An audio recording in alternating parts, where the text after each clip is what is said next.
बऱ्याच मुलींना केस तेल लावायचं नसतं बघा, लांब सडक सिल्की केस पाहिजे असतात, तरी सुद्धा विनंती करेन रोज राहू दे पण आठवड्यातून एक तेल लावू शकता तुम्ही. कडुलिंबाची पानं, कारण काय अकाली पांढरे केस झालेले बऱ्याच लोकांचे आहेत, पांढरे केस सुद्धा छान प्रकारे आपल्याला व्यवस्थित मेंटेन करता येतात, तुम्हाला काळे होऊ शकतात जर हा फॉर्म्युला करून बघितला तर. करून बघा.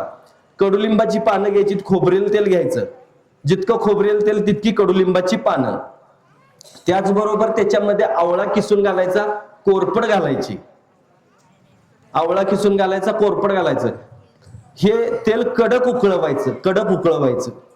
हे तेल काळं होईपर्यंत उकळवायचं. काळं झालं ना की गाळून घ्यायचं आणि हे आठवड्यातून फक्त एकदा लावायचं केसांच्या मुळांना. बघा हळूहळू हळू केसांमध्ये असा फरक होत जाईल, तुमचे पांढरे केस हळूहळू कलर बदलायला लागतील. करून बघा या गोष्टी आणि मग सांगा. जर अजून जर समजा झुबेदार केस पाहिजे असतील, लांब सडक केस पाहिजे असतील तर खोबरेल तेलामध्ये आपल्याला वडाच्या पारंब्या आहेत ना, त्या पारंब्या घ्यायच्या आणि खोबरेल तेलामध्ये टाकायचं, हे कडक उकळवायचं, उकळून घ्यायचं, झाकून ठेवायचं 2-3 दिवस. 2-3 दिवसानंतर पूर्ण काढायचं, तो चोथा सुद्धा पिळून घ्यायचा आणि आठवड्यातून एकदा फक्त एक केसांच्या मुळांना तेल लावायचं. लांब सडक सिल्की, म्हणजे जशा वडाच्या पारंब्या लांब असतात ना तसे केस एकदम लांब सडक असे, आणि केसांचा थिकनेस वाढतो, जाड जाड होतात केस आणि ते तुटत नाहीत शक्यतो करून. बऱ्याच लोकांचे बघा मधनं तुटतात केस, महिलांच्या मध्ये जास्त असतं बघा, मधून केस तुटतात. तर हे जर थांबवायचं असेल तर वडाच्या पारंब्यांचं तेल करून घ्यायचं. आता सुंदर दिसावं प्रत्येकाला वाटतंय, सुंदर दिसण्यासाठी सुद्धा बघा, आता मी जे सांगितलं फॉर्म्युला, किती लाख रुपये खर्च आहे त्याला, किती लाख खर्च आहे. केस किती महाग आहेत माहिती आहे, 2000 रुपये पावशेर आहेत. हो, 2000 रुपये पावशेर आहेत, लक्षात घ्या.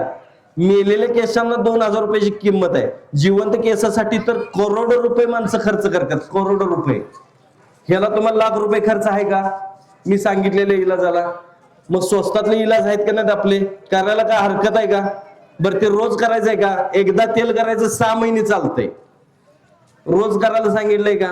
असं खूप सगळ्या गोष्टी आहेत, ते फक्त एकदा करायचा कंटाळा आहे बघा. माझ्याकडे मला आता जाताना सुद्धा विचारतील, सर तुमच्याकडे असलं तर द्या की, माझ्याकडे माप आहे, तुम्ही केव्हा करणार?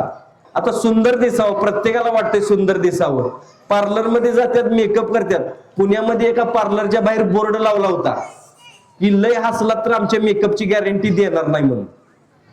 मग त्याला काय भेगा पडतात का हो? एवढं थापायचं असते काय सांगायचं? विदाउट मेकअप जर आपल्याला सुंदर दिसावं असं वाटत असेल, साधा इलाज सांगतो, साधा सिंपल. बटाट्याची साल घ्यायची, त्याच्यावर लिंबू पिळायचा. आता ते खाचीला, बटाट्याची साल घ्यायची, त्याच्यावर लिंबू पिळायचा आणि त्यानं चेहरा घासायचा, 5 मिनिटं थांबायचं आणि धुवून टाकायचं. पार्लर मध्ये गेल्यापेक्षा पण भारी चेहरा, आणि तो असा काळा होत नाही. तुमचं टॅनिंग वगैरे आहे का ना, हे सगळं निघून जायला लागतंय.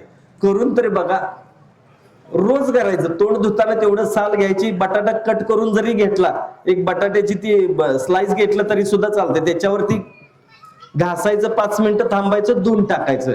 सकाळी करा नाही तर रात्री करा झोपताना, एकदा फक्त करा. महिन्याभरात जर तुम्हाला कोण नाही म्हणलं की नाही काय करतो दिवसेंदिवस उजळ दिसायला लागलाय, नाही म्हणलं ना, तुमचा खर्च मी करायचा मेकअपचा 6 महिन्याचा. करून तरी बघा, अहो लय भारी आहेत. पिंपल्स येणं, काय काय होणं, हे पिंपल येतात ना, मोड्या म्हणतात बघा आपल्या इकडे त्याला, तर त्याच्यासाठी सुद्धा मुलं मुली लय परेशान असतात. साधायला सांगतो, उमराचं फळ घ्यायचं, त्याच्यावर लिंबू पिळायचं, स्मॅश करायचं, लेप लावायचं, थांबायचं 15-20 मिनिटं, 15-20 मिनिटांनी धुवून टाकायचं, लगेच गायब. करून बघा या गोष्टी, सुंदर चेहरा छान दिसू शकतो त्याच्यातून. अजून भरपूर आहे माझ्याकडे. आता बऱ्याच महिला थायरॉइडनं परेशान आहेत. हे पूर्वी थायरॉइड काय ऐकलेलं का तुम्ही कुठं? एक 35-40 वर्षापूर्वी काय थायरॉइड तो महिला होत्या का नव्हत्या? आता जी ती बाई आमच्याकडे आली की नाही, थायरॉइडचा त्रास आहे मला, थायरॉइडची व्याख्या सांग बरं.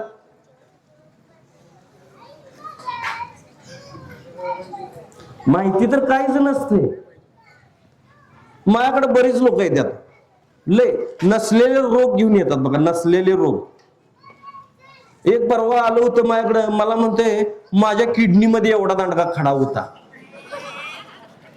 मागणं बायको तुंतन वाजव धाळूच म्हणते, होय होय प्लॅस्टिकच्या पिशवीतनं घालून आणलेला डॉक्टरनं मी बघितलाय. तुला का हत्तीची किडनी गाठली? तुझ्या किडनी साईज तुम्हाला माहिती आहे? तुमच्या किडनीची साईज? हा, घर किती गुंठ्यात आहे, किती स्क्वेअर फीट मध्ये?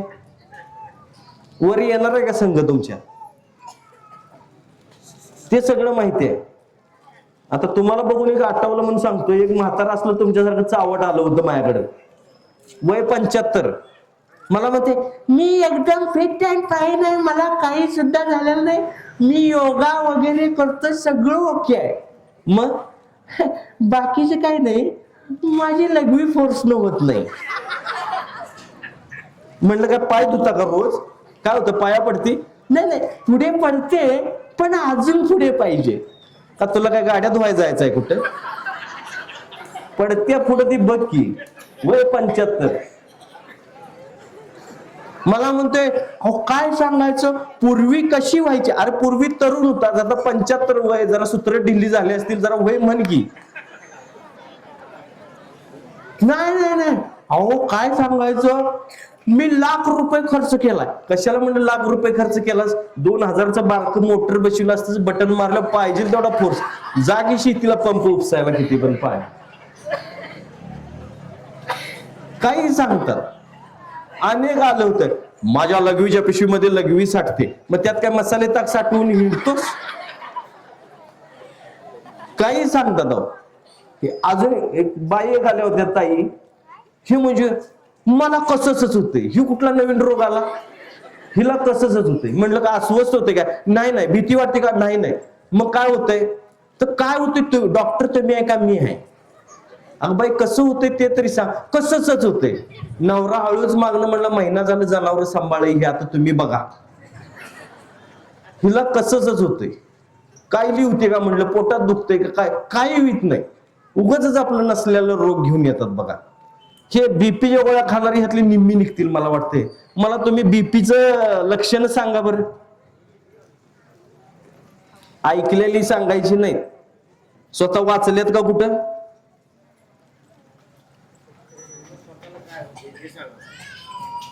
ते बी सांगायच नाही. स्वतःला काय होतं ते सुद्धा माणसाची सांगायला येत नाही हल्ली.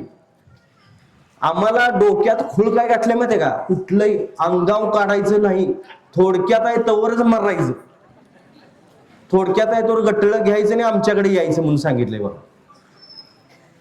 का होतंय? अहो शरीर लय मजबूत आहे, तुम्ही विचारानं काही लावलाय. विचारानं नुसतं भ्या, मनात भीती, काय झालं तर, काय झालं तर. हा, अचानक अटॅक आला तर काय करायचं? अचानक अटॅक येत नाही, किमान 2 वर्ष अगोदर लक्षणं दिसायला लागतात अटॅकची. तेव्हा 2 वर्षांनी मग तुम्हाला अटॅक येतोय. अचानक अटॅक येऊ शकत नाही. हे बघा, बीपीचं तुम्ही सांगताय का नाही, जिन्यावरून चढल्यानंतर दम लागतोय की नाही? फास्ट गेल्यानंतर तुम्हाला एकट्यालाच लागतो का? मी गेलो मला पण लागणार. मग ह्याचा अर्थ काय मला बीपीचा त्रास आहे का? हे सुद्धा डोक्यातनं घेतात आणि माझ्याकडे येतात, साहेब जरा जिना चढलो का नाही मला दम लागतोय बघा, ब्लॉकेजेस आहेत का बघा. म्हणते ब्लॉकेजेस, एवढी घाण आहे मनात तुझ्या? ब्लॉकेजेस व्हायला एवढी घाण मनात ठेवायची आहे का?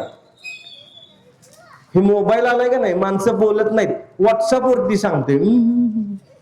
मेवण्याच्या घराला एकदा परवा गेलो होतो, हे तोंडात तोबरा धरून आणि आता मला वाटलं तिथं तुका म्हणते वाटतं, बसा म्हणत होत. म्हणलं अरे बाळ मी जगाला सांगतोय, तू काय करायला? मित्रांनो चोर म्हणला तर सांडलंय, मोबाईल वर बसलंय, जाऊन तुमकून मित्रांनो सहज सवय लावली, आता काही ती जाईत नाही. म्हणलं ज्या दिवशी तुला इकडं असा बोंगा बाहेर येईल का नाही, त्या दिवशी तुझी सवय जाणार आहे. म्हणलं अहो लय घाण आहे काम हे, कशाला उगाच नाही ते, त्यानं का पोट भरतंय का? 2 मिनिटाची मजा. काय तलप इत्या हो, तलप इत्या म्हणत्या, शेणभर खात नाहीस तलप आल्यावर. हा बरोबर आहे का? अहो देवाने हे लय महागातलं दिलंय. एक कारखाना दाखवा जगामध्ये जिथं किडनी तयार होत्या, हाय का? एक कारखाना दाखवायचा. अहो त्याच लय महत्वाचं, लय म्हणजे महागातलं तुम्हाला दिलंय. एक कारखाना दाखवा जिथं हृदय तयार होते, एक कारखाना दाखवा जिथं डोळे तयार होतात. तुम्हाला माहितीये का डोळे, तुम्ही आज मी दिसतोय का तुम्हाला, हे दिसण्यापाठी मग किती भाग काम करतात माहिती आहे तुम्हाला? डोळ्यामध्ये आपले किती भाग काम करतात माहिती आहे का तुम्हाला? डोसकं फिरल पाक तुमचं माझं ऐकल्यावर. डोळ्यामध्ये 40 लाख भाग काम करतात, त्यावेळेस आपल्याला दिसतंय. किती? माझं पटत नसेल गुगलवर टाकून बघा, 40 लाख भाग काम करतात त्यावेळेस आपल्याला दिसतंय. किती बारीक, किती सूक्ष्म बसवलं असेल सांगा बरं. आपला डोळा जरा मोठा तरी आहे, मुंगीला पण दिसतंय हो. त्यानं काय किती मायक्रो मधलं किती काम असेल बघा त्याचं, परमेश्वराचं काम. आणि त्याच्यावर शंका घेतात ही माणसं. काय सांगायचं? हृदयात ब्लॉकेजेस आहे का बघा म्हणते. अरे बिचाऱ्यानो, मेल्यानंतर सुद्धा हृदय जिवंत राहतं माहितीये का? हृदय बदलतात माहितीये का? ह्या माणसाचं त्या माणसाला घालतात, ते खरं आहे का नाही? एक माणूस मेला की त्याचं हृदय काढतात, ठराविक तासाच्या दुसऱ्याला घालतात माहितीये का? हाय का नाही? जे मेल्यानंतर पण जिवंत राहते, तुम्ही मेल्यानंतर पण जिवंत राहते, त्याच्यावर तुम्ही शंका घेता. अहो कुठं फेडाल हे पाप? पाया पडतो. जरा माझं बोलणं तुम्हाला वाटणार की हे बाबा हे काय असं का बोलतोय माणूस, पण ही गोष्ट खरी आहे हो. आणि जो रागात बोलतोय ना, जो तळमळीने बोलतोय ना, मी काय तुमच्याकडे पैसे मागायला आलेलो नाहीये, मला 1 रुपया देऊ नका, खरं पाया पडून सांगतो घरगुती इलाज करा. हे झाड माझं आहे का बरं? ह्याचं पान विकल्यानंतर का, घेतल्यानंतर तुम्ही बरं झाल्यावर मला पैसे द्यायला येणार आहे का? येणार आहे का? मागणार आहे का मी पैसे तुमच्याकडे? काय फायदा असेल माझा यात? मला बरीच लोक म्हणतात तुम्ही फुकट येता जाताय, सगळं फुकट करताय, तुम्हाला कसं परवडतंय? अरे येड्या, शरीर आजपर्यंत निरोगी ठेवलं देवानं, आणि काय पाहिजे? परवडतंय का नाही? आणि सगळ्या गोष्टी परवडायसाठी करायच्या. सगळ्या देवानं मला दिलेलं काम आहे, हे केलं. माझं बघा कुटुंब व्यवस्थित आहे, एकही पोर कुठं पागल नाही, कुठलं व्यसनी नाही, आपल्या आपल्या कामात सगळे आहेत. मुलींची लग्न झालेले आहेत, ती सुखी आहेत, त्यांना मुलं झालेले आहेत, नातवंड आहेत मला. हा, इकडे तिकडे बघू नका, इकडे तिकडे बघू नका, 60 गाठत आलेलो आहे मी आता. पण व्यायाम करतो, खातो पितो, सगळं व्यवस्थित आहे, ओरिजिनल केस आहेत. बरीच मला विचारतात तुम्ही काय ते पॅच वगैरे लावता का हो? महिलांच्या मध्ये लय असते, तुमची केस ओरिजिनल आहेत का? आता काय उपटून दाखवू? काय सांग, त्यानं गाडी ओढू, असा ट्रक ओढू तेव्हा पटणार आहे तुला? अहो ही आमच्या आईची आजीची कृपा आहे. आई आमची तेल लावायची, मारून तेल लावायची, आजी आमची तेल तयार करून ठेवायची. ज्या गोष्टीतून माझे केस चांगले राहिल्यात त्याच गोष्टी मी तुम्हाला सांगतोय. ज्या व्यायामातून मी घरगुती घरात जोर बैठका मारतो, चालतो, स्वतः थोडस रनिंग करतो, जरा म्हणजे लेफ्ट राईट आपलं कदम ताल करतो, सगळं व्यवस्थित करतो, व्यवस्थित जेवतो, खातो. आजपर्यंत कुठलं पथ्य पाणी पाळलेलं नाही, खातो एकपट, व्यायाम दुप्पट करतो, म्हणून कधी कंटाळा नाही, थकवा नाही, गुडघेदुखी नाही, कंबरदुखी नाही, काही नाही. शरीर वापरात ठेवलंय मी. हे तुम्ही लोक कसं आहे माहिती आहे, शरीर वापरात ठेवत नाही. आजही मी खाली चटईवरती झोपतो. तुम्हाला वाटत असेल एवढी मोठी गादी असेल, जाऊन असं टाण टाण उड्या मारत असेल, हा, त्याच्यासारखं बेकार काय नाही. मी जेवायला आजही मांडी घालून बसतोय खाली. मी जेवायला कुठं खुर्चीवर बसत नाही, जेवायला मांडी घालूनच खाली जेवतो मी. धरतीवरती आपलं सरळ बघा आसन टेकायचं आणि जेवायचं. की बरीच लोक आहेत का नाही, खुर्चीवर बसून जेवायचं, ह्याला खुर्चीवर बसायचं, ते कमोड खुर्ची सारखंच असते, त्याच्यावर बसायचं अर्ध्यातच. का गुडघे दुखी नाहीत तुमचं? दिवसातून कमीत कमी अर्धा तास तरी मांडी घालून बसायला पाहिजे. सकाळी 15 मिनिटं आणि संध्याकाळी 15 मिनिटं सवय ठेवा. बघा गुडघे दुखले तर विचारा. पूर्वी दिवसभर बाई शेतामध्ये भांगलायची, तिच्या मणक्यात गॅप कवा आला नाही, वाकून काम करायची, तिच्या मणक्यात गॅप आला नाही.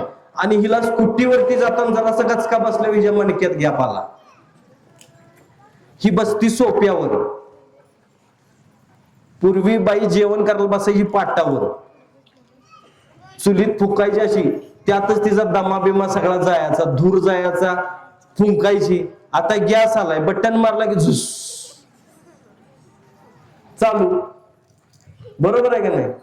डोळ्यात धूर जायचा, पाणी यायचं, डोळं स्वच्छ व्हायचे. आता बाई नवरा मेला तरी रडत नाही, डोळ्यात पाणी येत नाही. टीव्ही सोडलं तर बाकी कुठेही बाई रडत नाही. मैत्रिणी तर एवढ्या डेंजर असतात का नाही? तुम्हाला बघायचं असेल तर बघा, आजारी पडलेल्याचं नुसतं स्टेटस लावा, घरला बघायला 10 रुपयाचा बिस्किटचा पुडा घेऊन येते, 100 डॉक्टरांची नावं सांगून जाते का नाही बघा, याच्याकडे जा आणि त्याच्याकडे जा. सगळीकडे जणू काय महाप्रसाद फुकट वाटत असल्यासारखं सांगते ती. तुमचं पैसे कसं जातील हे बघते ती. तुम्ही लगेच बघ बाई माझं असं झालं ग, तसं झालं ग, काय सांगायचं, सून काय बघत नाही, पोरग पैसे देत नाही, काय करू. तुमच्या डोळ्यात पाणी येतंय, ती उगाच नुसतं डोळं पुसते. वै की ग वै, डोळ्यात पाणी असतं का तिच्या? बाहेर जाताना चप्पल घालता घालता म्हणते पाप फेडायला लागल्या, दुसरं काय. तुम्ही हसू नका, तुमच्यात तर लय किडा आहे. गाडी घेतली का बायकोला घेऊन हिंडावं त्याच्यावर, असं नसते.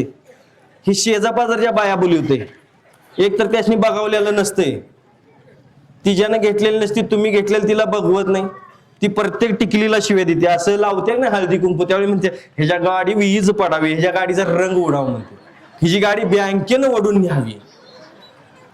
प्रत्येक टिकलीला शिवी आहे. त्याच्यापेक्षा गप जायचं, कुठल्या तरी देवाला न्यायचं, दारात नारळ वाढवायचं, आपण मानतोय त्या देवाला, जायचं, बायकोला घ्यायचं, हिंडायचं आणि बायकोकडेच बघायचं. नाहीतर ह्याला ती पण सवय घाल, किती दिकनी बायको असू दे, मागं बसलेला असलं ना, नकट सट्ट काळ्या बेर दिसलं तरी पण हळूहळू नजर असे करून बघते, मागणं बायको बुक्कीच घालते अशी, पुढं बघ धडीकशील म्हणते, पुढं बघ. नाही नाही आहो, ते तिचं सगळं विचारायचं, तिनं ड्रेस कसला घातलेला, पायात कसलं होतं, सगळं सांगणार. तर तुमचं सांगायला येणार नाही, लय डेंजर असते. चला तर पुढे जाऊया. बीपी शुगर हे जरा डोक्यातनं काढा, लय डेंजर गोष्टी आहेत या, लय डेंजर. तुम्हाला काय वाटतंय? जरा दम लागला म्हणजे लगेच तुम्हाला ब्लॉकेज झालं का? जरा व्यायाम करायचा, जरा चालायचं, चालताना सुरुवातीला छातीत दुखायला लागलं काय झालं तरी प्राणायाम करायचा, कुंभक करायचं. कुंभक म्हणजे माहितीये का? श्वास घ्यायचा, छातीत रोखून ठेवायचा, जितका वेळ थांबता येईल तितका वेळ थांबायचं आणि सोडताना सोडायचं. परत 5 वेळा फक्त करायचं. सकाळी उठलात, ह्याला जाऊन आलात का नाही, 5 वेळा करायचं, एकदम ओके. आधी केलात तर हे एकदम कोटा साफ खटाखट. मोबाईलला पासवर्ड टाकायच्या अगोदरच कार्यक्रम ओके. नाहीतर काय काय लोक मोबाईलवरती व्हॉट्सअपवरती बघत बसते, तिथनं गुड मॉर्निंग सेंड करत बसते. अरे जे सेंड करायला गेलास ते कर केले का? आणि मग आमच्यासारख्याकडे येऊन म्हणते पोटा साफ होत नाही. काय सांगायचं? गेलायस कुठल्या कामाला बघ की. आता तरी नशीब ते आता पांदीत जायचं बंद झालंय, नाहीतर एका हातात टमरेल आणि एका हातात मोबाईल येणं धुतला असतं कुठल्या हातानं कुणाच ठाव.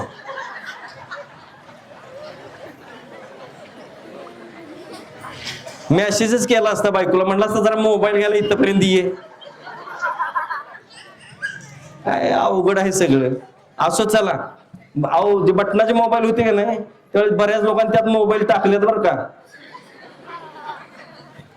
हा हे आहे. तर चला मध्ये मध्ये काय मध्ये जरासं असं झलक पाहिजे, जरा तोंड मला बी चांगली वाटली पाहिजे, अजून सांगावं वाटलं पाहिजे.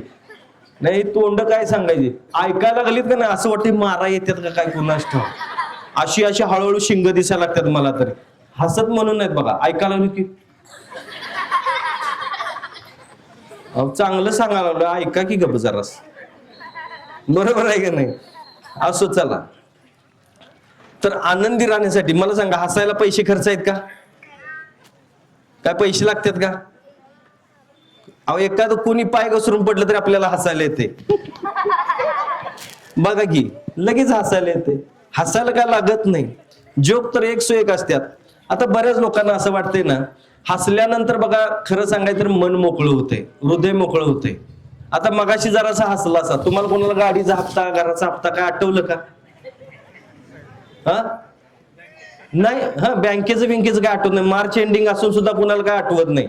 लक्षात घ्या, हसल्यानंतर मन मोकळं, दिमाग मोकळं होऊन जाते. बीपी शुगरचा त्रास ऑटोमॅटिक कमी होते हसल्यानंतर. आणि सायन्स प्रूफ आहे बरं का हे, मी सांगतोय असं नाही, ग्रंथातनी सुद्धा लिहिलेलं आहे.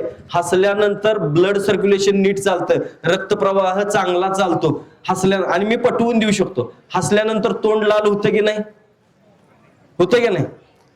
बरेचदा आपण काय म्हणतोय, पोटात दुखेपर्यंत हसलो म्हणजे पोटाचा व्यायाम किती होतोय, पूर्ण पचन संस्था हलवतय. लक्षात घ्या, मेंदूचा व्यायाम कसा करणार तुम्ही, असा हलवणार का.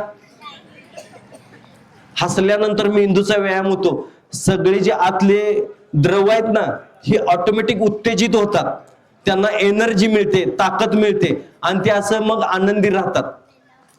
हे सदानी कदा महिलांच्या मध्ये तरी काय कोणास ठाऊक, आमचं हे कुठे गेल्यात कोणास ठाऊक, काय बाय असंच आहे ते तसंच आहे बाय, आमच्या ह्यानी कोण बी गंडवल, मीच म्हणून ह्याच्या जवळ राहिलो, दुसरी कोण टिकलीच नसती म्हणते.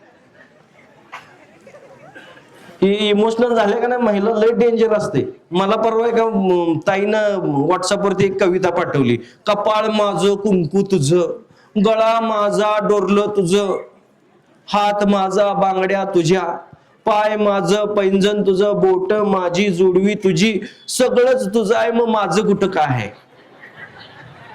मग नवरा काय गावाचा आहे, तुझाच आहे ना. आम्ही कसं म्हणतोय, किस्सा माझा पगार तुझा, महिनाभर राब राब राबतोय, पगार तुझ्या हातात देतोय का नाही, म्हणलाय कधी कोण. आम्ही म्हणतोय काय, किस्सा माझा पगार तुझा, किस्सा जरी असला भरला तरी आल्यानंतर द्यायला लागते, नाही तर तुकडा मिळत नाही. माझी परिस्थिती तीच आहे. हा, बायको तसं लय प्रेम करते माझ्यावर, कधी संशय विषय काही घेत नाही. आजही सोबत आल्या, गाडीत बसली आज पण आहे. तुम्ही उगाच मला काहीतरी बोलायला लावचेला, घरात गेलो माझं जाळ निघालं माझ्यावरती. असो चला तर पुढं, थायरॉइड. थायरॉइड म्हणजे काय हो, साधी गोष्ट सांगतो. परत नारळीच्या मुळ्या घ्यायच्या, नारळीच्या 4-5 मुळ्या घ्यायच्या, बोटाच्या 2 पेऱ्या घ्या, तांब्याभर पाण्यामध्ये टाकायचं, कडक उकळवायचं, वस्त्रगाळ करायचं, गडगड गडगड गडगड, हळूहळू घे रे ते, गडगड गडगड करायचं आणि तांब्याभर पाणी संपवायचं. 2 महिने न चुकता करायचं, काही करायची गरज लागत नाही, ऑटोमॅटिक गायब. करून तर बघा. बऱ्याच महिलांचा मला रिप्लाय, तुम्ही युट्यूब वरती पण बघू शकता, की बऱ्याच महिलांनी सांगितले की हा प्रयोग करून माझा थायरॉइड गायब झालाय म्हणून. अजून सांगू शकतो, लवंग दालचिनी गुळ आणि चुना ह्याचा लेप करायचा आणि इथं लावायचा, फक्त आठवड्यातून 2 वेळा, असं 2 आठवडे करायचं, म्हणजे 4 वेळा फक्त लेप लावायचा, एकदम ओके. करून तर बघा, घशाची सूज वगैरे, लाळ ग्रंथी वगैरे ऑटोमॅटिक मेंटेन होतात. करून बघा, साध्या साध्या गोष्टी आहेत. बीपीच्या लोकांनी घाबरायचं नाही. बीपीच्या लोकांनी किंवा ब्लॉकेज आहे का आणि हे आहे का, मनातनं शंका काढा, मन मोकळं ठेवा, हृदय ऑटोमॅटिक ब्लॉकेज फ्री राहते. नाहीतर मग ते मनात जर आलं ना 100%. लसूण पाकळी रोज एक खायची, रोज एक लसूण पाकळी, भाजून खावा, तळून खावा, कशीही खावा. जर बाळून जरा हे करा, शांत बसा. आणि जर खात नसाल, औषध म्हणून घ्यायला काही हरकत नाही. बऱ्याच ठिकाणी असं लिहिलेलं आहे की लसूण खाल्ल्यानंतर तामस बुद्धी, कांदा लसूण खाल्ल्यानंतर तामस बुद्धी वाढते. पण औषध म्हणून जर तुम्ही मानसिकता बदलून थोडंसं हे करायचं, लसूण पाकळी तुम्ही कशीही खावा, पण ते जर खाल्लात ना हृदयातले ब्लॉकेजेस निघून जातात. चला राहू दे, तेही करायला जमत नाही. वेलदोडा सगळ्यात बेस्ट. वेलदोडा आणि बडीशेप तरी खाऊ शकताय की नाही. वेलदोडे 2 घ्यायचे आणि बडीशेप 1 चमचा घ्यायची. संध्याकाळी ग्लासभर पाण्यामध्ये ते टाकायचं, भिजत ठेवायचं. सकाळी उठल्यानंतर हे पाणी कडक उकळवायचं. वेलदोडा फोडून टाकायचंय बरं का, आणि बडीशेप हे सकाळी उठल्यानंतर हे पाणी कडक उकळवायचं. कडक उकळवायचं, कोमट झालं की गाळून घ्यायचं, वस्त्रगाळ करायचं, हे पाणी थोडं थोडं करून प्यायचं. ऑटोमॅटिक हृदय सगळं, तुमची चरबी, कोलेस्ट्रॉल सगळं गायब व्हायला लागतंय, ब्लॉकेजेस वगैरे सगळं. मेन म्हणजे पचन संस्था एवढी चांगली चालते. आणि अनावश्यक फॅट जे असते ना बॉडीवरती, बऱ्याच महिलांचं पोट वगैरे जास्त असते बघा, हे कमी होऊन जाते. करून बघा या गोष्टी, नुसतं ऐकू नका, करून बघा. खूप छान प्रकारे मेंटेन राहाल तुम्ही. म्हणजे बऱ्याच महिलांच्या इकडे दंडावरती वगैरे फॅट वाढलेलं असतं, कमरेवरती वाढलेलं असतं, बऱ्यापैकी पोट खाली वाढलेलं असतं, ओटीपोट. तर हे सगळं कमी होतंय. अजून सांगतो, ओटीपोट जर वाढलेलं असेल तर मोहरीचं तेल लावायचं आणि त्याला कापड लावून, तव्याला कापड लावून गरम गरम शेक द्यायचा. 3 महिने करायचं, 3 महिन्यामध्ये पोट गायब, करून बघा. साधे साधे इलाज आहेत, तर हे करून बघा. खूप छान प्रकारे तुम्ही राहू शकता.